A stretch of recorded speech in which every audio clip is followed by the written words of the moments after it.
नमस्कार, स्वागत है आपका हमारे इस विशेष बुलेटिन में। मैं हूं रेशमा आपके साथ और मेरे साथ है मेरी सहयोगी मनीषा। आइए हेडलाइंस पर नजर डालते हैं। राष्ट्रपति द्रौपदी मुर्मू आज से 30 दिसंबर तक 3 राज्यों के दौरे पर गोवा, कर्नाटक और झारखंड में कई कार्यक्रमों में होंगी शामिल।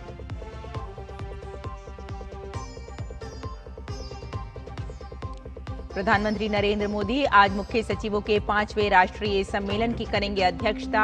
2 दिन तक चलने वाले इस सम्मेलन में कई अहम मुद्दों पर होगा मंथन।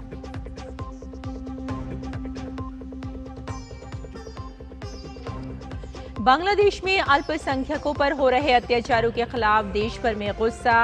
असम के दार्जिलिंग में भाजपा कार्यकर्ताओं ने मशाल रैली निकालकर किया विरोध प्रदर्शन।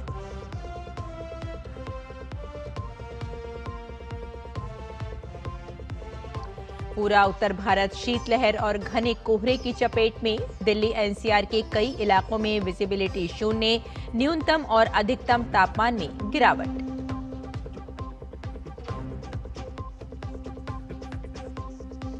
तीसरे टी20 में भारतीय महिला टीम की बड़ी जीत। श्रीलंका को 8 विकेट से दी मात। 5 मैचों की सीरीज में 3-0 की अजय बढ़त।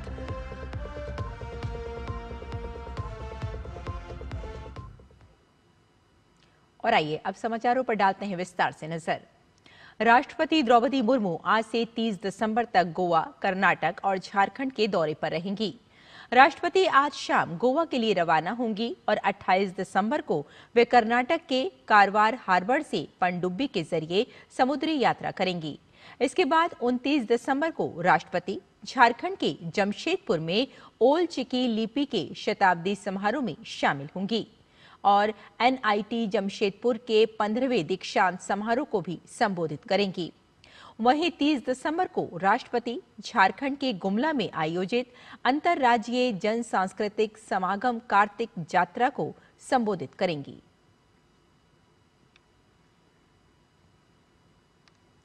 प्रधानमंत्री नरेंद्र मोदी आज और कल नई दिल्ली में मुख्य सचिवों के 5वें राष्ट्रीय सम्मेलन की अध्यक्षता करेंगे। ये सम्मेलन राष्ट्रीय विकास प्राथमिकताओं पर व्यवस्थित और लगातार बातचीत के जरिए केंद्र राज्य साझेदारी को मजबूत करने की दिशा में एक और महत्वपूर्ण कदम है। इस सम्मेलन का मुख्य विषय विकसित भारत के लिए मानव पूंजी है। इसका मतलब है कि देश की आबादी को केवल संख्या के रूप में नहीं बल्कि एक सक्षम और कुशल शक्ति के रूप में विकसित किया जाए। इसके लिए शिक्षा को बेहतर बनाना, युवाओं को कौशल प्रशिक्षण देना और भविष्य के लिए तैयार रोजगार के अवसर पैदा करने पर जोर दिया जाएगा। सम्मेलन में 5 मुख्य क्षेत्रों पर विशेष ध्यान दिया जाएगा।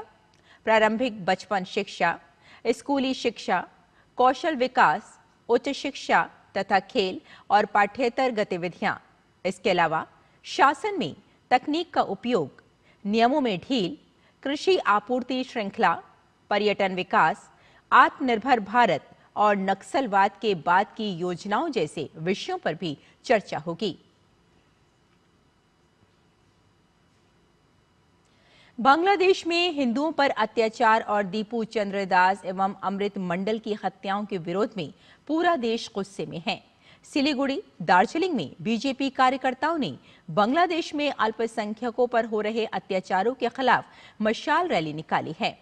वहीं सिलीगुड़ी के होटल मालिकों ने भी सख्त कदम उठाए हैं। होटल मालिकों के संगठन ने बांग्लादेशी नागरिकों को होटल के कमरे न देने का निर्णय लिया है।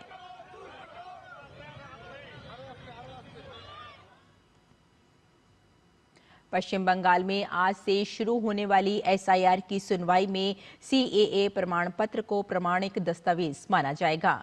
तृणमूल कांग्रेस ने मतुआ समुदाय में ये डर फैलाने की कोशिश की थी कि सीएए के लिए आवेदन करने वाले लोगों को नागरिकता से वंचित किया जाएगा और उन्हें डिटेंशन सेंटर भेजा जाएगा। इसके बाद काफी भ्रम की स्थिति पैदा हो गई थी, लेकिन इस नई घोषणा से मतुआ समुदाय को बड़ी राहत मिली है और इससे तृणमूल कांग्रेस का झूठ बेनकाब हो गया है। हालांकि राज्य निर्वाचन अधिकारी ने स्पष्ट किया है कि सर्टिफिकेट को स्वीकार किया जाएगा, लेकिन सबमिशन की रसीद को स्वीकार नहीं किया जाएगा।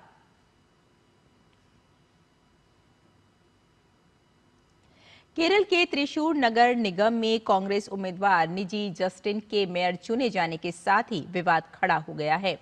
पार्टी की वरिष्ठ पार्षद लाली जेम्स ने आरोप लगाया है कि मेयर पद पैसे लेकर दिया गया। इससे कांग्रेस में हलचल मची हुई है। लाली जेम्स ने आरोप लगाया कि मेयर बनने की दौड़ में वे भी शामिल थीं, लेकिन पार्टी नेतृत्व ने उनके बजाय निजी जस्टिन को चुना।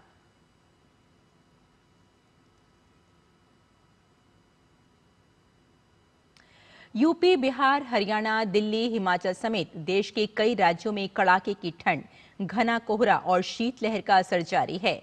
मौसम विभाग ने नए साल तक ठंड और कोहरे से राहत नहीं मिलने की संभावना जताई है। उत्तरी राजस्थान के कुछ इलाके और झारखंड में 2 दिन तक शीतलहर चलने की संभावना जताई गई है। पूर्वी उत्तर प्रदेश में कुछ जगहों पर ज्यादा ठंड पड़ने की संभावना है। हिमाचल प्रदेश, असम, मेघालय, नागालैंड, मणिपुर, मिजोरम और त्रिपुरा में 31 दिसंबर तक घना कोहरा छाए रहने की बहुत संभावना है। वहीं पश्चिम बंगाल और सिक्किम में 28 दिसंबर तक शीतलहर चलने की संभावना जताई गई है।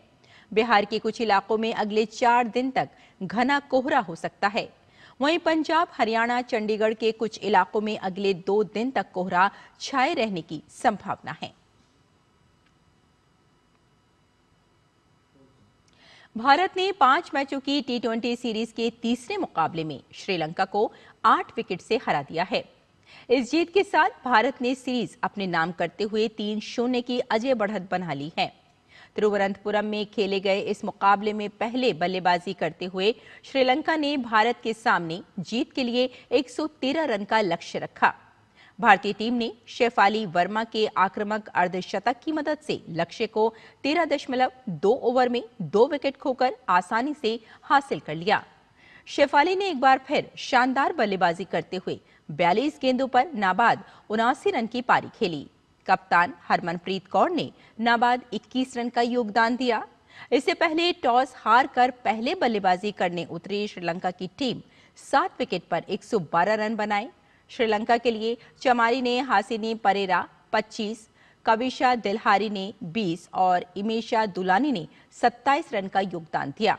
भारत के लिए रेणुका ठाकुर ने 4 और दीप्ति शर्मा ने 3 विकेट लिए। और विजय हजारे ट्रॉफी में खेल रहे विराट कोहली ने एक और इतिहास रच दिया है। उन्होंने दिल्ली की तरफ से गुजरात के खिलाफ खेलते हुए 77 रनों की शानदार पारी खेली। इस पारी के दम पर उन्होंने एक बड़ा वर्ल्ड रिकॉर्ड अपने नाम कर लिया है। Virat Kohli list A cricket के इतिहास में सबसे ज्यादा औसत रखने वाले बल्लेबाज बन गए हैं। उन्होंने ऑस्ट्रेलिया के महान खिलाड़ी माइकल बेवन को 57.86 का रिकॉर्ड तोड़ा है। कोहली का औसत 57.87 हो गया है। लिस्ट ए क्रिकेट में सबसे ज्यादा औसत वाले बल्लेबाजों की सूची में विराट कोहली अब शीर्ष पर है। उनके बाद माइकल बेवन, सैम हैन 57.76, चेतेश्वर पुजारा 57.01 और ऋतुराज गायकवाड़ 56.68 का नाम शामिल है।